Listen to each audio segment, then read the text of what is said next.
bandiraɓe sehilaɓe heɗotoɓe radio jowol sare jaam hiire moon hande ko ñalawma aljuma hawri ko nogas go lewru juin hitande ujunnaji ɗiɗi nogas nayyi habruji moɗon e ɗemgal Pulaar jiiɗa ɗon ko habruji men ko toon to États-Unis ɗum noon ko fate weeyo ene wayno ko hande kadi ko lima e yimɓe maaɓe ko fate weeyo e aduna he woni États-Unis woni temedere neɗɗo donc sibabude nguleyki kewki e kadi toɓoji muɗum e cumuji muɗum surtout toon to ni Mexico. Habruji men ko fate justice toon to cour suprême États-Unis ɓe tellini hande yamirore walla ñawore mabɓe ko fate perlaji hon potɓe jogade ɗumen ɗum noon kadi ko hunde nde ganduɗa ene ɗeeɓi haawi seeɗa républicain won hen saabu en wurti ɗumen wonde ko ñawore ndeɗo lundima ko mbiyata amendement ɗiɗaɓo constitution mo États-Unis en teskira hen kadi ɓeɗo ñawoɓe jeena honen hon ñawo biyeteɗo olito tawa ko anda holko waɗi ɗeɗo balɗe ɗi fof tawa ko ñawoji baɗɗiteɗe toon. Habruji meɗen toon to États-Unis ha hande hono kanko Donald Trump ene wayno sa joni ɓe jaltini kadi yimɓe ken wona yimɓe sappo hawnaki ɓeɗo goto men ma ƴefte wona vice président makko so tawi ɓe jeeyi toon to convention mabɓe baɗo mois de juillet. Hande habruji men to États-Unis ko fate campagne électorale hono kamɓe ɗiɗo candidat ɗiɗi kanko président Joe Biden e kanko ancien président Donald Trump goto men fof nene adda gueɗɗe ɗi ganduɗa henna hawnaki ne walla ɗum ko fati campagne muɗum so tawi heeɓi président hono kanko Donald Trump e ko sakkiti ko wi ko kala étudiant ji jangguɓe ga États-Unis keeɓi diplôme aji mumen so tawi o heeɓi président mo rokku ɗumen kayitaji gona citoyen ji walla gona kam résident ji ɗum ko tumnade kadi e gueɗe ɗe o cekkitiɗe o haali. Habruji men international toon to Sénégal hono kanko Amadou Ba kanko wonno ancien premier ministre mo Macky Sall wawi kadi windude ɓataki ko fati yimɓe ɓe ganduɗa sipportunoɓe makko e Sénégal naaɓe foof dokku responsabilité kol killifagal mbawa kadi liggade ko fati jaam e fawte kadi kawtugol yo haali hen kadi gueɗe kewɗe ko fati holno citoyen Sénégal foti liggorade beele kadi ko Sénégal andira ko ɓooyi ko beele ɗum ɗon kadi ne continue wodde. Habruji men international hande toon to Burkina Faso hono kanko gardiɗo leydi Burkina Faso capitaine Ibrahima Traoré o yalti kadi télévision mo haala wi wonde ko haaltano ko gueɗe bannoɗe ko yontere ɓennude foof ɗum ko gueɗe tokos ene wayni ko ɗum ngolɗo woni lawol makko gadnol yaltinomi télévision hanki pour hollude wonde komo selli. Habruji men international manaw en toon to Gaza ƴeewen kadi holko kewi toon hande surtout kadi seppoji mbaɗi toon continue ɗi mbaɗa toon hay seppoji ɗi kadi puɗɗiɗi wadde fitina oɗo saha joni taw namdade hono kanko premier ministre Benjamin Netanyahu yo oppu laamu surtout wiide ɓe ɗumen kamɓe ɓeɗo seppoɓe ɓe ko ɓuuri hen hewde hen ɓiɓɓe mumen naggaɓe ɓe Hamas rengi ɓe hono kanko Benjamin Netanyahu wona ɗum woni priorité makko ko probléme uji ko gueɗe makko personnel. Toon to Mauritanie hono kanko gardiɗo happa o wi wonde ɓe keeɓi gullitaji jeenayyi gummiɗi e parti ji opposition walla parti ji gonɗi oɗo saha joni e campagne ɓe mbawi kadi jabade ɗiɗon gullitaji e ɗum noon en ƴeewa kadi holko haali ko fate no campagne on hono jogori wade e kadi walla candidat ji présidentiel ɗi hol gueɗe poti wadde kadi pour beele campagne on yaara yeeso ko ɗum won titre uji joni ɓurɗi mawnude oɗo journal ma en gaare desuji muɗum joni siftindon tan hande ko aljuma nogas e goho lewru juin hitande ujunnaji ɗiɗi e nogas e nayyi.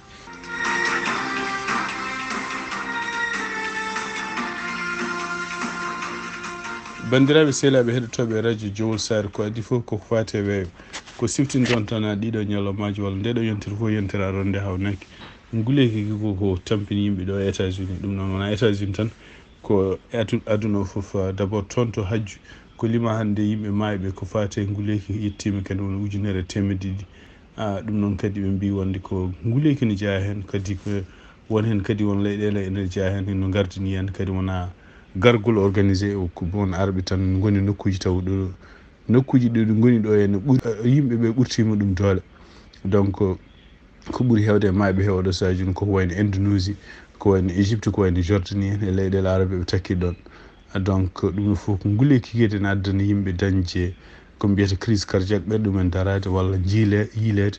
walla kañumen yande nokkuji ɗi ganduɗa en so jeeni ɗon yimɓe kodi woɗɓe ko yaɓɓoɓe ɗumen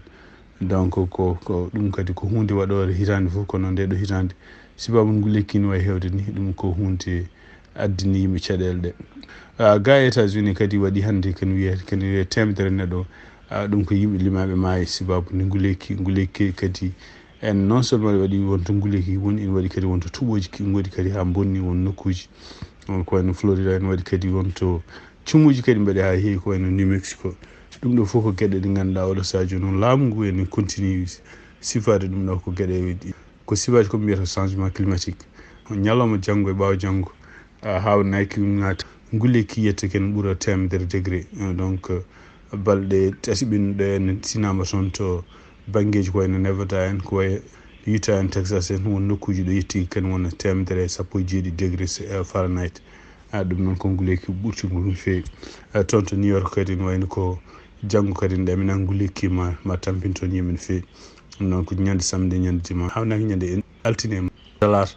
nguleki ma saɓot seeɗa ɗe waɗa toɓoji kadi. toon kadi to Amérique latine ene wayno toon to El Salvador ken wiye capantato neɗɗo maayi siba ɗum noon ko El Salvador. toon kadi to Guatemala ken wona yimɓe sappo maayi toon. Handura kadi waɗi yimɓe maayiɓe toon. ɗum ɗo fof ko toɓoji kewɗi baɗɗi toon. tawaɗo sa joni ɗiɗon toɓoji fof bonni laabi bonni kadi naate won nokkuji won puisiɗi men. ɗum ɗo fof ko gueɗe kadi jaaduɗe kadi ko changement climatique cifaɗo oɗo sa joni. habaruji men hande États-Unis toon to Arkansas ene pellodiral waɗi toon kene wiye yimɓe tato maayi hen e yimɓe sappo kadi gañima hen e ngal ɗon pellodiral. ɗum noon pellanno ɗo ene wayno ko naggama kañum hoore mum ko gorko jaarowo duuɓi 44 e kadi wiyete ko Travis o jen posi kadi o jeeya ko toon to Arkansas. kanko kadi haala holko woni sababu on fella ko noon omo jeeya kadi kanko hoore makko e gañiɓeɓe o nawma hôpital o saframa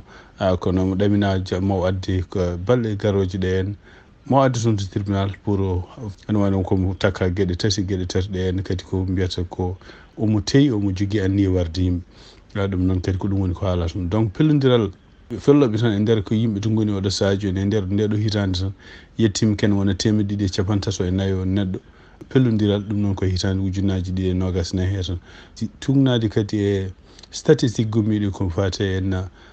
no perlaji walla pellugol holno controlite ɗo e États-Unis caggal kadi ne jokkodiri e CNN. tugnade hande agence ko haali ɓe mbi ko sibabude nguleki ki ɓeydade ɗumen hewde e sibabu kadi ko campagne électoral wona oɗo sa joni toon to États-Unis pour suɓade gardotoɗo leydi États-Unis. non ko ñande 5 lewru novembre hitande ujunnaji 2024 ɓe mbi tan tugui aljuma ɓen ɗo tan ha fayi oɗo ñalawma ɗo gonɗen waɗi ken wona 21 pellodiral. ko fati pellodiral ngal ha toon to cour suprême mo États-Unis ɓe mbawi yaltinde hande yamirore nde kadi ko wiide wonde ko won tribunal ɓurɗo wonde less ko haalno ko fati contrôle holno perlaji poti contrôlirede. ɗum noon ko hol fotɓe jogade perlaji e surtout ɓe kaali hen yimɓe ɓe ganduɗa en taw ko e nder galleji men ene jogui haareji hakkude men e rewɓe men walla worɓe men ɓeɗon potani yamirede jogui perlaji. ɓe kaali hen kadi gueɗe ɗi ganduɗa en tuumaɓe oɗo sa joni en jogui probléme uji haqqillaji walla tuumaɓe o ngala kalifagal won mbawa yamirede jogo perlaji. ɗum noon kadi ko hunde nde ganduɗa oɗo sa joni hono kamɓe ko ɓuuri hewde républicain ji beelaka ndeɗo ñawore par ce que pour men ndeɗo ñawore ko hunde lundinde constitution mo États-Unis par ce que constitution e amendement ɗum muɗum ɗiɗaɓo wi wonde ko kala citoyen américain foti jogade petel no renir hoore muɗum. ɗum noon ko ñawore yaltinde hande ndeɗo ñawore nden no yaltinde ko teskira hen noon kanko ñawo biyeteɗo alito ene wayno balɗe ɗiɗi ɓennuɗe fof tawaka ko ñawoje jaltoje toon to cour suprême. ɗum noon kadi kanko alito kadi gueɗe kewɗe ne takka e makko oɗo sa joni surtout ñande 6 janvier hitande ujunnaji 2021 ɗeɗon balɗe yiyama galleji makko ɗiɗi hen galle goto gonɗo toon to Washington gonɗo to New Jersey wiyama drapeau mo États-Unis ene weeya toon taw drapeau ko bencitaɗo. ɗum noon kadi ko signe wonande ɓeɗo sepannoɓe toon surtout taw ko yimɓe supportuɓe Donald Trump. ɗum noon fof ko gueɗe ɗe ganduɗa kanko hoore makko public o nene continue ne ñagomo ne wiyamo wonde kanko hoore mom foti yaltude kala ñawoji jaltoje toon to cour suprême surtout patuɗe ko fate Donald Trump. ko ɗaminno kadi cour suprême kane yaltina hande hawnaki ma yaltuɗo e balɗe ɗiɗi ko ñawoji patuɗe en holno ɓe pamiri Donald Trump ene foti jogade immunité walla fotani jogade e kadi holno ko yimɓe ɓe ganduɗa nangganoɓe ko seppuji bannoɗi ñande 6 janvier hitande ujunnaji 2021 sukaɓe oɗo saaha joni sibabu jani toon to congrès est ce que ñawoji men walla ko poti sogede kone foti ustede. ɗum noon kanko judge alito ɗeɗo gueɗe fof ko non seulement ko ñagaɗo hoto tawe hen mais kadi andaka holko waɗi balɗe ɗiɗi ɓennude fof ara hen toon to États-Unis campagne électorale hakkunde kanko Donald Trump e kanko Joe Biden en wayno ko continue oɗo saha joni goto maɓɓe fof nena werlo e yesso public gueɗe ɗe ganduɗa wi so ari so suɓama ko ɗum jogori wadde ko sakkiti kono kanko Donald Trump o wi wonde ko kala yimɓe arɓe janggude ga ene jangde towde ɗum noon koye université ji États-Unis mbawi janggude hen ha keeɓi diplôme aji o wi so heeɓi laamu kanko ko dokko ɗumen kayitaji pour gonta résident ji américain ɗum ko mbiyata green card ɗum noon ko wawi wonde fof ene wayno ko ɗum ɗo fof gueɗe ɗe ganduɗa hawnaki ko yidde yimɓe ɓe ganduɗa enne ɓeɗo taw ko wiyeteɓe jeunesse beele noon gotanaɓe kamɓe ɓeɗo ɗiɗo siftinde on hono kanko Joe Biden kadi ko sakkiti ko kanko no haalino o rendini toon to maison blanche ɓeɗo yimɓe famille aji taw ko suwa ko kañumen ko américain ji ne ndesi yimɓe ɓe gona américain ji ne goni ɗo en taw ɓeɗon ko menaçaɓe yo jaltu leydi ndi sibabu nde ngala kayitaji walla sibabu nde il faut que ma jalta nde garta nde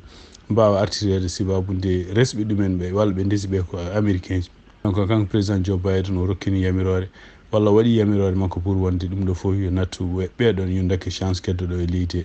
donc ɗum ɗo fof ko gueɗe ɗe ganduɗa e koye campagne ɓe goni pour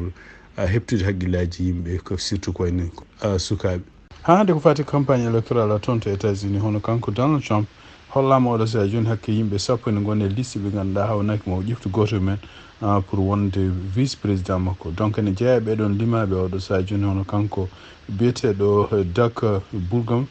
kanko woni gouverneur Caroline du Nord ko républicain ene jeeya hen kadi Marco Rubio on ko sénateur jeeyaɗo toon to Florida kañum hoore mum woni no candidat ji laabi ɗiɗi ene wayno woni no candidat ni contre Donald Trump e nder hitande ujunnaji sappo e jeegom ene jeeya hen kadi biyeteɗo jeeyaɗo toon to Ohio défendowo Donald Trump no fewi ene jeeya hen kadi biyeteɗo Tim Scott kañum Caroline du Sud jeeya kañum hoore mum ko sénateur ɓalejo ko républicain ene jeeya hen kadi hono kanko biyeteɗo représentante jeeya toon to New York ko kañum ni yiiɗi waɗede liste guila campagne nde fuɗɗi nde ene jeeya hen kadi biyeteɗo Ben Carson meeɗi wonde laamu makko kanko Donald Trump pad toppitinoɗo ko fati oɗon sahaji ko kala ko fati koɗirɗe ene jeeya hen kadi hono kanko biyeteɗo Byron Donald on kadi ko représentant jeeyaɗo toon to Florida e kañum hoore mum haali haala kew ko ɓenni ko en nawdude Amérique naɓe weleɓe no gonirno e temps kalfugol wiide ko nden ɓurno moƴƴude ni e oɗo saha joni américain ji no goniri en jimadi laamu makko kanko président Joe Biden en jeeya hen kadi Nikki Haley kañum hoore meeɗi wonde ambassadrice makko toon to Nations Unies kanko Donald Trump e kañum hoore mum ko neɗɗo lundinoɗo e campagne makko ko kadi ko candidate pour wonde élection ngaji républicain ji primaire kañum hoore mum ene wayno ha hande yimɓe muɗum wonɓe beltaki pour wonde kañum hoore mum wuppin campagne kadi goɗɗo kadi ko Tom Cotton ko sénateur jeeyaɗo toon to Arkansas goɗɗo kadi ko biyete Tulsi Gabbard on ko meeɗi wonde démocrate e nder hitande ujunnaji ɗiɗi e nogas gonno caggal muɗum o yalti parti démocrate o woni indépendant kanko hoore makko mo jeeya e oɗo saha joni wonɓe candidat ji donc ɓeɗo sappo fof hono kanko Donald Trump mo ɗamina maɓe ƴeftu goto mabɓe ko addi convention mabɓe baɗo e mois de juillet toon to Milwaukee toon to Florida hono kanko juge gonɗo toon fédéral juge biyeteɗo Ellen Cannon omo continue hande kadi kanko hoore makko fortude hono goto e avocat ji Donald Trump surtout wiɓe wonde hono kanko cuɓaɗo toon biyeteɗo special counsel Jack Smith o fotani wonde special counsel par ce que ɗum ɗo ko hunde nde ganduɗa henna ko député ji walla congrès no foti ƴeftude ko wiyete special counsel ɗum noon ko hunde nde ganduɗa kanko juge ñawoɗo Ellen Cannon o wiya ko fotani wadde ni yamirde ni kaɗon haala ne artiri e tribunal makko e ɗum noon kadi ne wayno kadi ko jiida e ɗum ɗon hono yiɓe ñawoɓe ɓurɓe mo towde e ɗiɗo kolli wonde koɗo saha joni kanko wona jogaki hattan wawde ñawde kala ko fate e ɗiɗo kayitaji ɗi Donald Trump takka wiya nawi toon to galle mum moralago ɗum noon ko caggal nde woni président ko wawi wonde foof ene wayno ko kanko juge o salima ɗaɓɓade ɓeɗon ñawoɓe wiɓe wonde ko kanko hoore makko mo foti démission de e ɗiɗo kawuji ɗum noon ene wayno ko mon jogui kadi ko fela tan waɗa saha joni ko mon waɗa peeje foof beele on ɓeydo tardinde kala ko fate ñawoji Donald Trump surtout ñawoji muɗum batuɗe ɗiɗo kayitaji ɗi takka ko toon to Florida kabaruuji e ɗemngal Pulaar e radio Jawol Saare. habaruji men international toon to Gaza en wayno ko pellodiral kadi continue ene waɗa toon hannde hono kamɓe israélien ɓene continue neldude bomboji mabɓe ɓurdu bonde ɗum noon ko toon to Gaza e ko fama tan hannde hono nokku mo ganduɗa kamɓe Croix Rouge international ɓe goni toon to Gaza ene wayno yanama yen wiye hakkille nogas ɗiɗo neɗɗo maayi hen e keno 49 neɗɗo kadi ene wayno tinama hen ko gañiɓe ɗum noon ko hannde aljuma kikiɗe organisation o noon haali wi wonde ko oɗo sa joni Israel ko waɗata ko fellude nokkuji ɗi ganduɗa ene taw ko nokkuji biyaɗe ko nokkuji puɗɗi hisde ko wayno surtout en organisation ngaji international ko wayno ONU Nations Unies enel ko wayno hôpital uji kadi mbaɗ noon ɗum fof ko hunde wawa addunde kisal yimɓe wonɓe toon ko wawi wonde fof ene wayno ko kamɓe Israel naɓe ɓene continue wiide wonde koɓe gabboto ko yimɓe Hamas en ko jiita e ɗum ɗon seppuji nane continue toon to Jérusalem surtout toon to Tel Aviv nokkuji ɓaddiɗo hono galema ko kanko Benjamin Netanyahu ɓeɗon seppoɓe kadi ko yimɓe ɓe ganduɗa en ɓiɓɓe mumen en mbi wonde ha nden continue nana nanga taw ko Hamas dahi ɗumen e wiide mabɓe noon hono kanko Benjamin Netanyahu ɗum ɗon wona priorité makko oɗo saa joni kanko ɓuuri yidde ko continue guerre o pour beele mo danda hoore makko beele mo dañde kadi intérêt ji makko politique ko wona wiide mo artiri yimɓeɓe ene wayno donc yimɓeɓe ɗon seppoɓe hannde ene wayno woni hen puɗɗiɓe addude hen ko wayno fitnaji ɗum noon ko wiide wonde ko kanko Benjamin Netanyahu yoɓi jamir ko yaaci wonde ko woteji yo mbatton to Israel woteji ɗi noon hono kanko Benjamin Netanyahu wona ɗum yiiɗi haalanede oɗo saa joni omon continue wadde guerre saabu e wiide makko walla e wiide journaliste uji wona guerre o wonde ko yimɓe ko mbiyata yimɓe lundiɓe no fewi taw ko ɓurɓe hittande palestinaɓe ko juif en orthodoxe en kañumen jiiɗi ko guerre o continue ene mbawa momtude Hamas ko wawi wonde foof kanko Benjamin Netanyahu woni ko ganɗo joni omon continue yennude États-Unis o wi wonde ko États-Unis kañum ɓeydi junnude guerre o sibabude kañum hoore mum won kaɓirɗe ɗe o fonno hebde États-Unis sallima rokkudemo ɗen kaɓir États-Unis kañum hoore mum nani wiya wonde ko ɗum ɗon wona gonga ko wawi wonde fof ene wayno ko oɗo saa joni hono kanko Benjamin Netanyahu e armée makko nen continue werlade toon bomboji toon to Gaza to banggue makko noon banggue rewo leydi ndi ene wayno kadi ko haare hakkude makko e Hezbollah ɗum noon ko organisation goɗɗo mo ganduɗa Iran ne supporti nene continue ɗum noon eɓene continue werlodirde bomboji ene huula hen noon so tawi wonti guerre hakkude mabɓe kamɓe ɗiɗo hawnaki Hezbollah kaɓirɗe jogui oɗo saa joni ene wawi funtude walla ne wawi hanɗinde systéme défense aérienne mo kamɓe Israel ɓe jogui ɓe mbiyata Iron Dome sibabude teskitade nde Hamas yane mabɓe toon ñande 7 octobre nde hono kamɓe Israel naɓe systéme mabɓe fuɗɗinoma ha guede seeɗa won bomboji mbawino yettade toon to nokkuji ko wayno Tel Aviv ko wayno Jérusalem Hezbollah e tungnaɗi kadi noɓe kalli Hezbollah ko jogui ko wayno nawdetake ko Hamas jogui ko par ce que Hezbollah ene fewnti no fewi kadi ene wayno ko Iran woni caggal muɗum tungnaɗi haaluji gummi toon ko wawi wonde fof ene wayno ko kamɓe sehraɓe Israel ko wayno États-Unis e leyɗele Europe eɓe kuuli wonde oɗo saa joni haare wonde hoto haare wonde hakkude kamɓe Israel e Hezbollah par ce que ɗum ɗon kadi addanta jogoɗo addude ko caɗele mawɗe wonande Israel e tugnade habaruji gumriɗi toon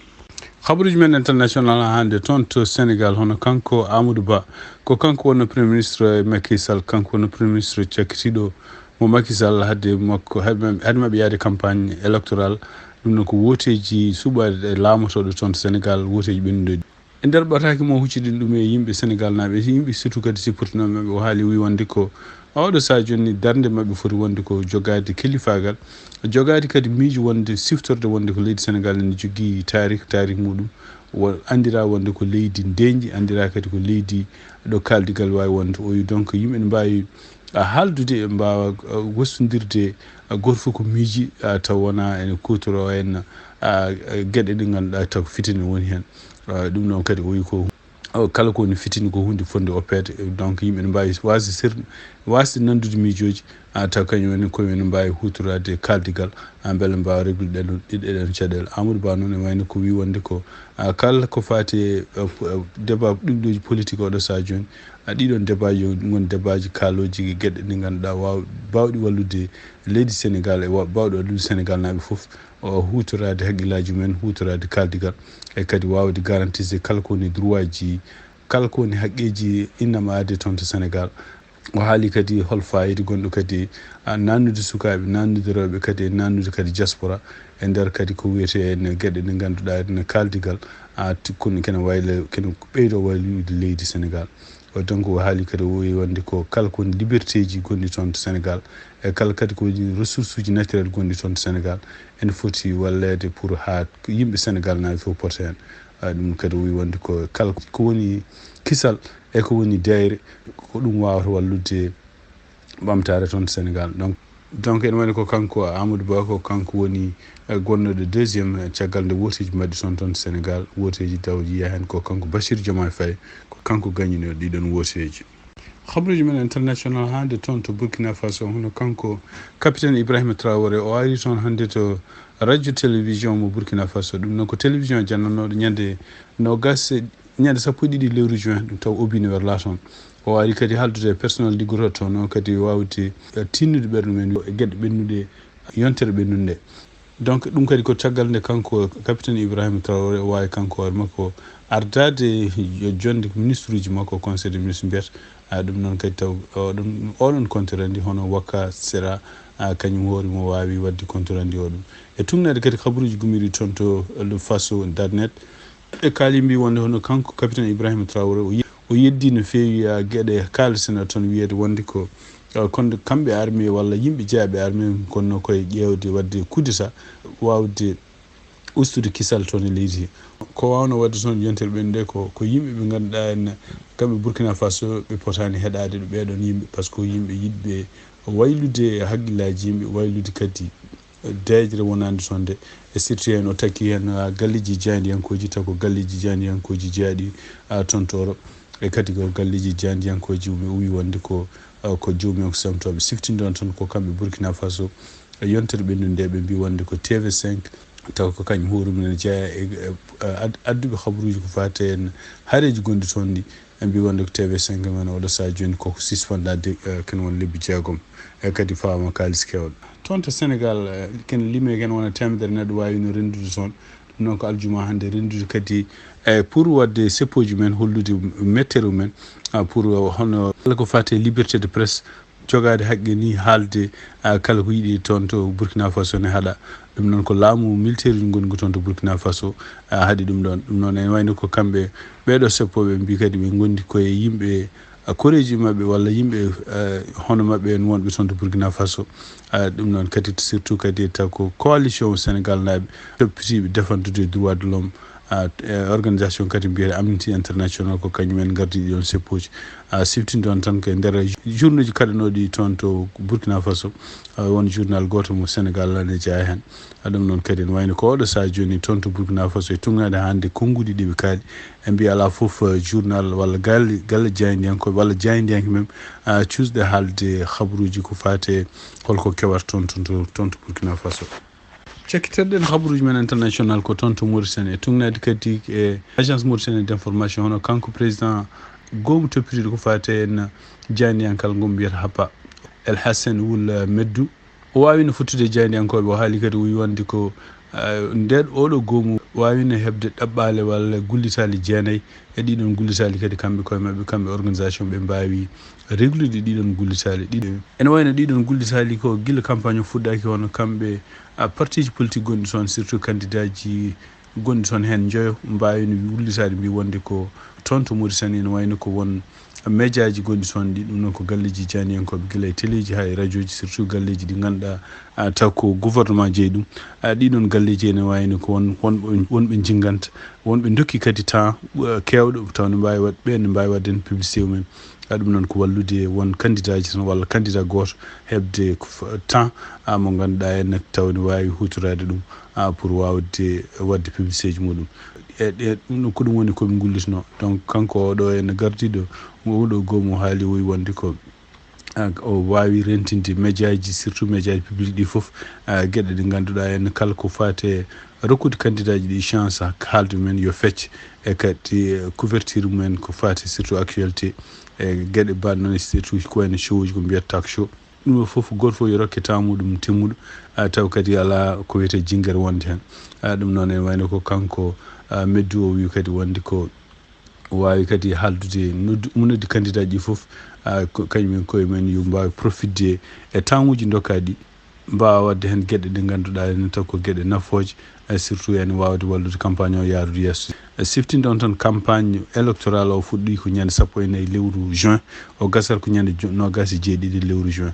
ko ñande 29 lewru juin ko nden woni ñande hen premier tour to élection ngaji toon to Mauritanie mbaɗata pour suɓade gardotoɗo leydi Mauritanie siftinde on tan ko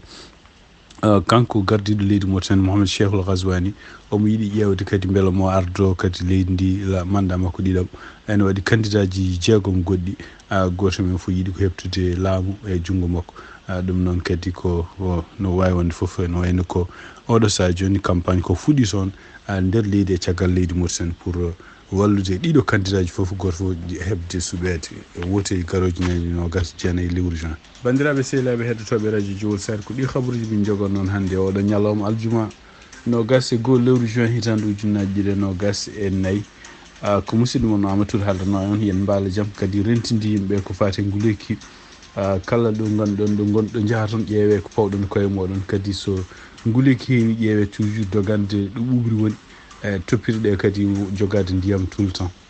ɗum noon ko ɗum woni ko waaja nguleyki ne wawi addude ko mbiyata crise cardiaque ne wawi addude kadi wonande dañde ko mbiyate stroke ɗum noon ko yimɓe wonduɓe AVC wonduɓe donc nguleyki ne wawi addude caɗele kewɗe caɗele ɗe kadi ko caɗele rewata hen tan ko mayde ɗum noon bandiraɓe sehilaɓe ndenoɗen no fewi ko fate nguleyki kadi wona États-Unis tan ko Afrique Europe Asie e Amérique fof nguleyki ne heewi oɗo saha joni yen mbaala jaam on jarama ha jaam kadi so Allah jaaɓi